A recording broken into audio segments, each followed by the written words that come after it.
So the overall theme for our video that we've seen is this accelerated fragmentation that's continued beyond the initial lockdown. And this can be broken into 4 smaller key themes that you can see here on the right. The first one is COVID-driven TV viewing shifts are anticipated to sustain through 2021. 2020 was the year of subscription streaming TV, and we expect this to continue through 2021 as well. Subscription video on demand offerings and usage continue to expand, as do the advertising opportunities. And then finally, Lisa Reynolds is going to discuss the growth of advanced TV opportunities and the ad spend that coincides with this growth. So first, we've seen growth in digital video with the pandemic, so we thought it was important to share some updated projections from eMarketer. You can see there was a large increase overall in video in 2020, and this had rises in both TV and digital video. However, TV is expected to decrease and return to pre-COVID levels.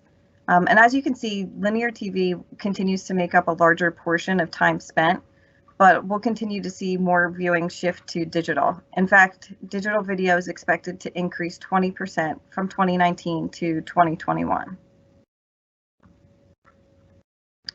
And since we saw time spent with linear is slowly decreasing and time spent with digital video is steadily increasing on the previous slide, it comes as no surprise that we see a similar trend when looking at how people are viewing or accessing TV content. So in this chart, you can see traditional MVPD, these would be your traditional cable or satellite subscriptions, are decreasing year over year, while subscription video on demand increases. You'll also notice the green line, which represents internet-enabled TV connected devices or connected TV, and that continues to increase as well. We also have a definition over here on the left that coincides with this trend for broadband only or BBO households. And the simplest way to explain it is these are homes that they don't have a subscription to cable or satellite, but they do have a digital TV antenna, so they're able to receive over-the-air TV signals.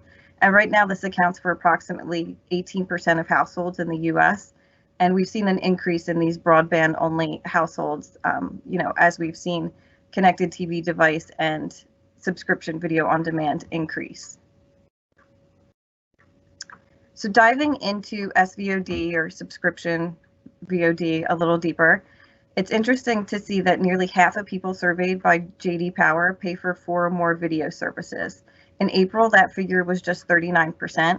So you can see people continued to stack services as we progress through the pandemic. In fact, 13%, and unfortunately I fall into this 13%, say that they use as many as 7 or more services. So whether it's a further acceptance of streaming or the emergence of new platforms, users have added more services to their portfolios in the last 6 months.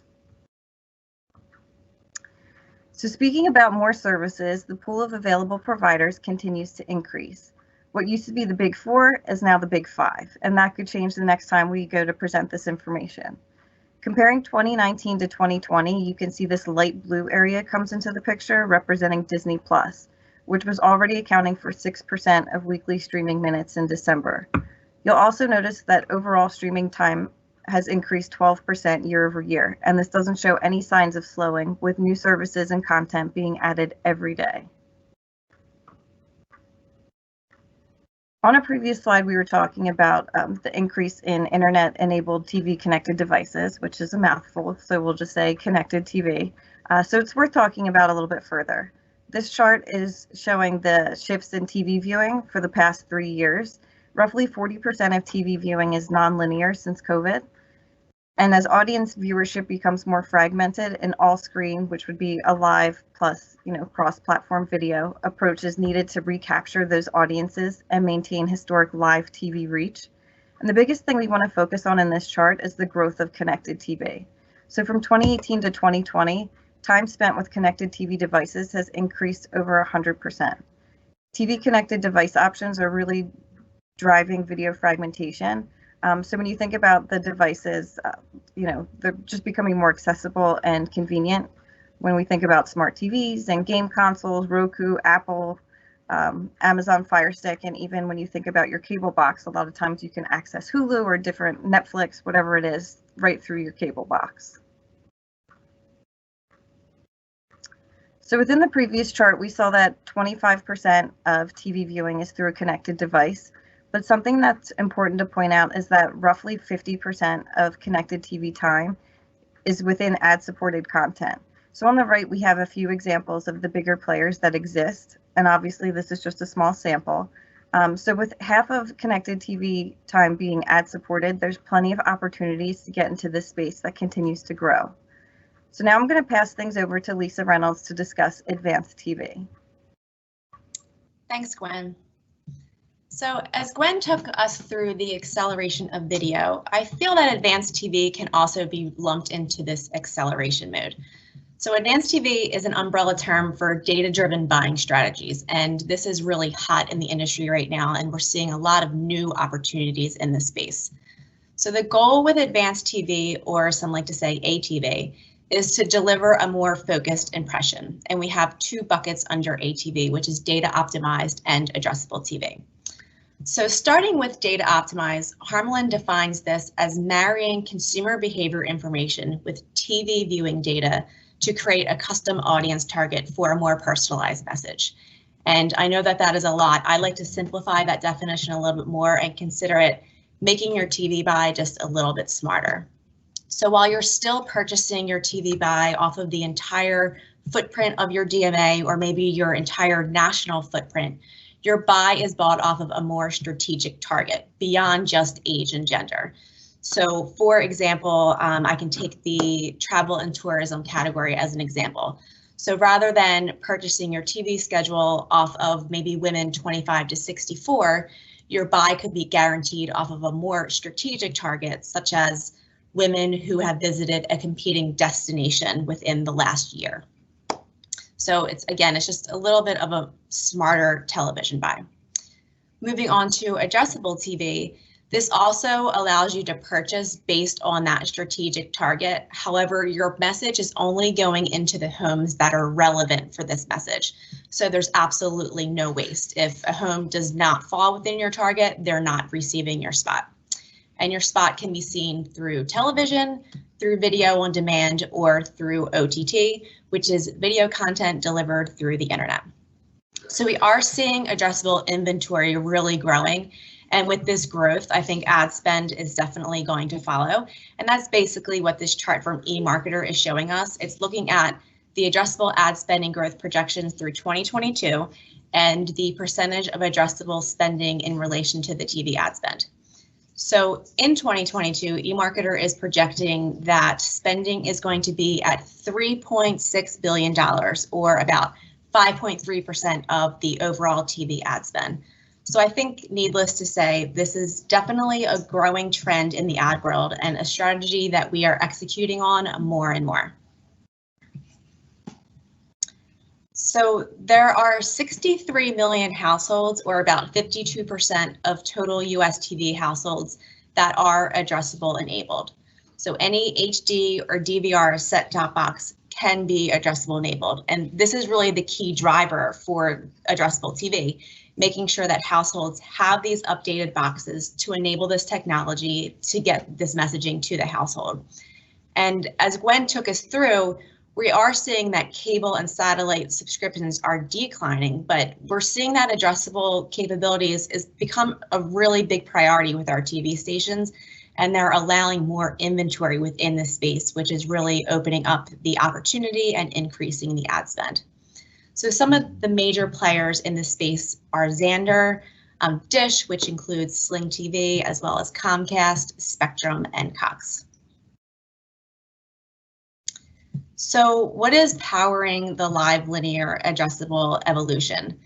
Well, Comcast is expected to convert all of their boxes to addressable enabled technology by the end of this year. And this is definitely just going to increase the opportunity for addressable messaging. And, you know, prior, this was really more advantageous on the national level, but there are a lot more opportunities now on the local level, which I will get to in just a minute. Broadcast networks are also in the game, and we're just seeing that there are just many more opportunities and providers that are interested in this space. So, you know, that is the bottom line, that this space is rapidly changing, and it's something that we're going to hear more and more about in the next few years. And I think finally, Nielsen is paying a lot of attention to the space too, which I think is always a good thing. They are working on breaking out adjustable ratings nationally in 2022. So to just speak to some of the local opportunities that are available, as just recently said, this was more available on the national level, but local advertisers, there are a lot of great opportunities for this addressable TV and advanced TV.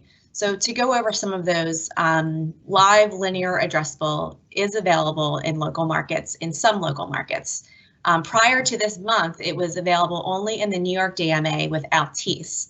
But Comcast is currently in beta this month, which Harmelin is participating in that beta for addressable television. So it's very alive and available in some markets right now within the beta phase. Video on demand is available in most markets through your cable providers. And copy-based addressable is also available in most markets. To give an example of what this is, and I can just keep with the travel and tourism example, with copy-based addressable, every home is going to receive a message, but depending on who's living in that home, maybe one creative is a little more relevant to that household. So for example, if I'm more willing to travel somewhere for the history that this place conveys, maybe I would receive messaging that speaks to the historic attributes of the destination, whereas maybe my neighbor would be more about having fun and nightlife. Within that same exact spot, they would receive different messaging that would be tailored to the nightlife, where I would have the historic messaging. So that is available in some markets. Zone-based addressable is available. This is basically just purchasing a defined area within each DMA and having your message just run there.